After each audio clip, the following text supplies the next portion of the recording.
5 women in Ghana have built a combined fortune for over $1.5 billion in industries that tried to keep them out: cocoa processing, heavy manufacturing, real estate, media, beauty. One turned a $2.5 million debt into an empire that built Accra's Skyline. Another went door-to-door selling skincare before creating a beauty brand now in 6 countries. And a third became the first woman in West Africa to manufacture electrical cables and got duped the Queen of Cables by CNN. These aren't just rich women, they are titans who didn't wait for permission. They are the architects of Ghana's industrial revolution. I am Agyemang, the one and only boss lady. And today, we are breaking down exactly how they did it. This is the rise of Ghana's richest women. Patricia Poku-Diaby. She is one of Ghana's wealthiest women, a titan of industry whose influence stretches from West African cocoa farms to chocolate factories across the globe, with estimates placing her net worth as high as $720 million. Her position as a powerhouse is undeniable.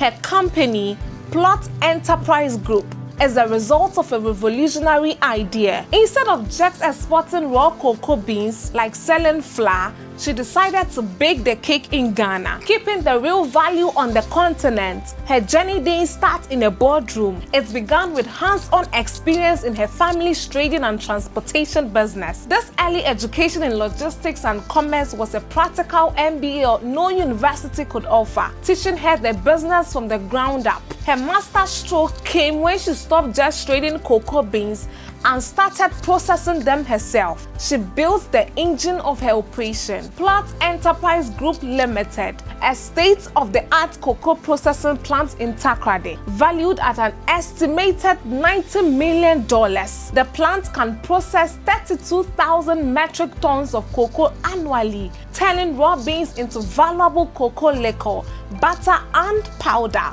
all on Ghanaian soil. This move was revolutionary. Patricia Poku-Diaby became a pioneer, placing her in direct competition with the industry's Goliaths. Her company now sells its finished ingredients to the very giants that once dominated the field. Yet, her business model isn't just about profit.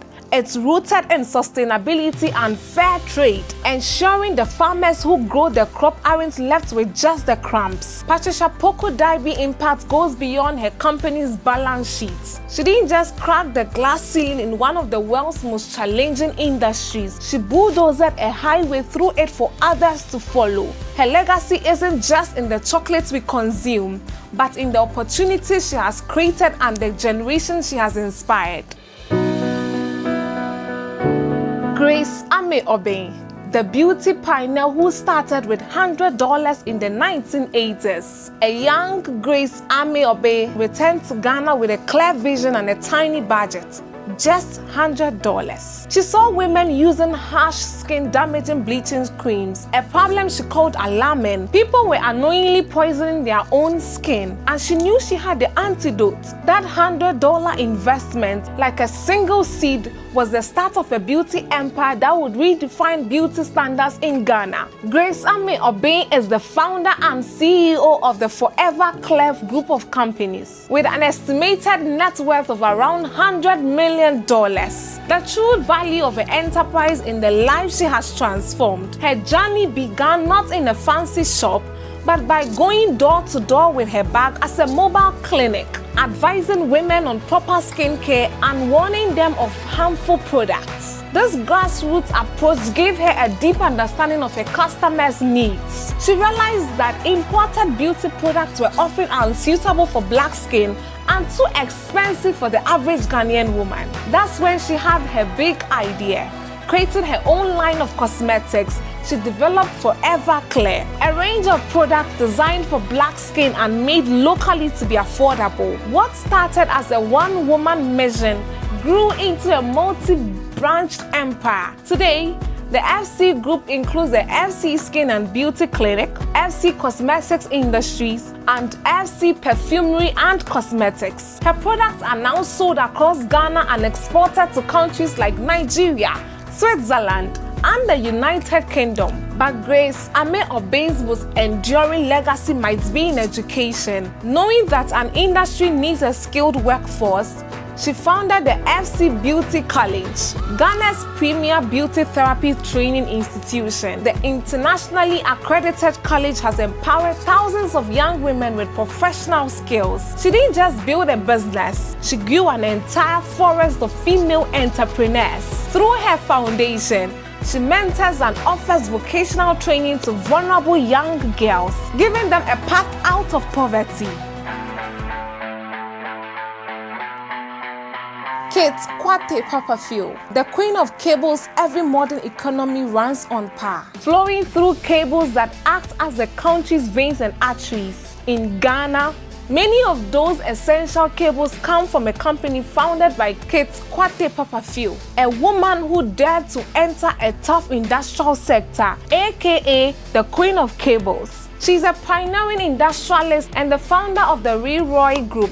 Her journey began with a simple frustration in 1992. After the electrical wires were stolen from a house she was building, she struggled to find high-quality replacements. So, she imported a container of cables herself, used what she needed, and sold the rest. She saw a massive gap in the market. This was the birth of Reroy Cables. Initially a distribution company, Kate had bigger plans. She didn't just want to sell tickets to the show, she wanted to own the theater.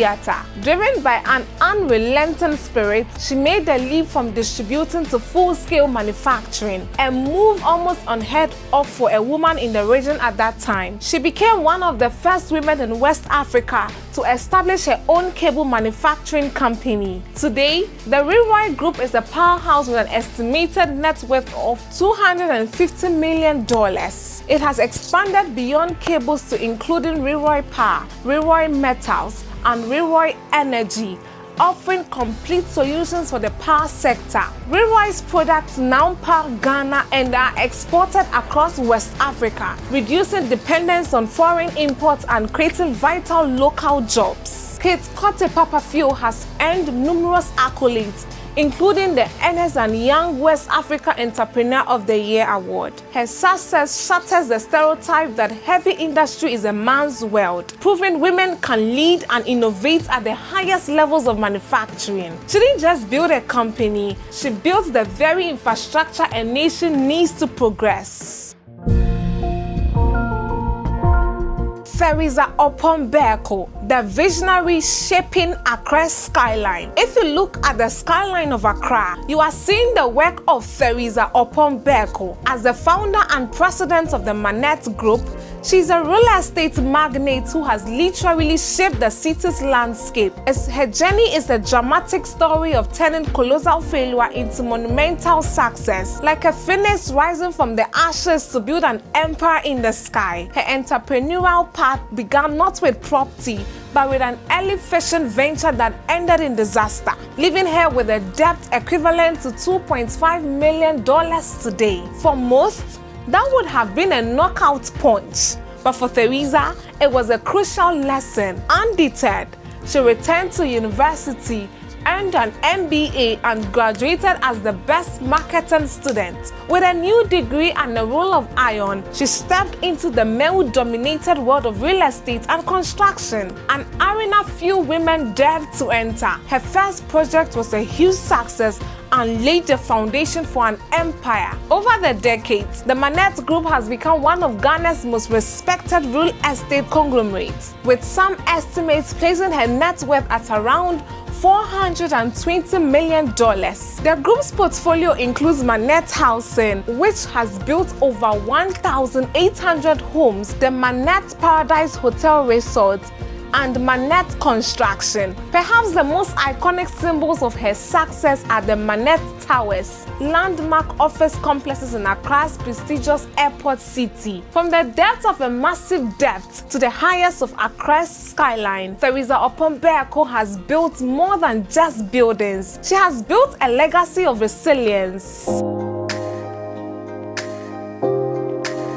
Beatrice Agyemang Abbey, the media Maven in an age where information is power. In Ghana, One of the most powerful figures in media is Beatrice Agyemang. As the group CEO of Media General, she runs one of the nation's largest media conglomerates, including major stations like TV3 and Onua TV. Hers is not a story of being helicoptered to the top. It's a powerful climb from the ground up, driven by sheer talent and strategic leadership. Beatrice Agyemang began her career in 2000 as a reporter, quickly moving up the ranks to become a broadcast journalist and a news anchor. Over 2 decades, she held numerous leadership roles before being appointed Group CEO. Her leadership is defined by a deep, practical understanding of the media business, from the streets to the boardroom. She has collaborated with global giants like the BBC and CNN. Under her guidance, Media General has solidified its position as a leading force in shaping public discourse in Ghana. In essence, she's a gatekeeper of the national stories that millions of people see and hear every day. Her work has earned her numerous recognitions, including being named among the 100 most influential African women by Advanced Media. Beatrice Agyemang's rise represents a difference but equally important path to power, one built on professional excellence and the ability to innovate from within. In an industry that shapes minds, she stands as a visionary leader. The women we've profiled are at the top of their game, but they are not alone. They represent a rising tide of female entrepreneurs transforming Ghana's economy. The old rules have been torn up, and women are now leading in every sector. Here are a few other titans who are part of this incredible story. First is Patricia Oppong-Beeko, a force in telecommunications. As the first Ghanaian CEO of Vodafone Ghana, she is one of the chief architects of the country's digital revolution. With a background in electrical engineering, she's a testament to female leadership in the fast-paced tech industry, with a net worth estimated by some sources at $85 million.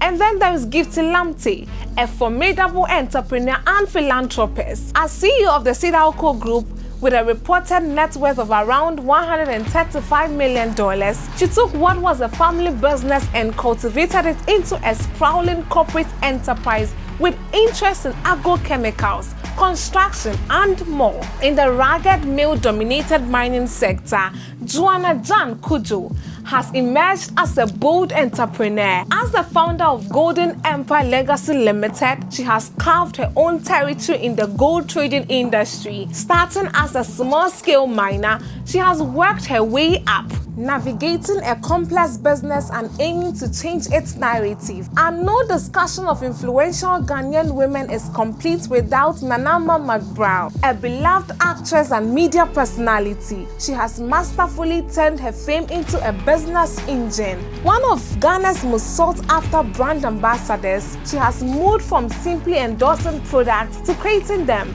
launching her own brand of sunflower cooking oil. McBrown exemplifies the modern celebrity entrepreneur. These women and countless others are not isolated successes. They are part of a powerful movement, proving that whether it is in technology, agriculture, mining, or media, Ghanaian women have not just risen, they have arrived. The stories of Patricia Poku-Diaby, Grace Amey-Obeng, Quartey-Papafio, Theresa Oppong-Beeko, and the many other titans of Ghanaian industry are more than just chronicles of wealth. They are powerful testaments to what happens when human potential is unleashed. Each journey, though unique, is woven with common threads: fiery resilience, brilliant innovation, and a deep desire to build something that lasts. These women didn't just work within existing systems, they shattered them. Patricia Poku-Diaby took on global giants and brought value back to Africa. Grace Amey-Obeng started a beauty revolution with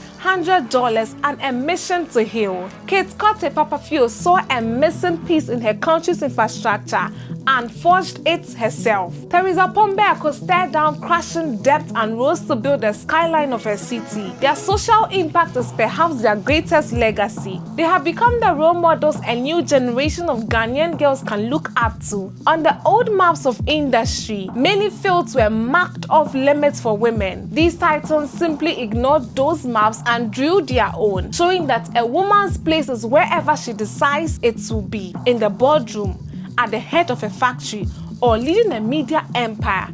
Their message echoes across the continent. Barriers are meant to be broken. The rise of Ghana's richest women isn't just a headline, it's a foundation. And on that foundation, a new generation of visionary women is already building the future.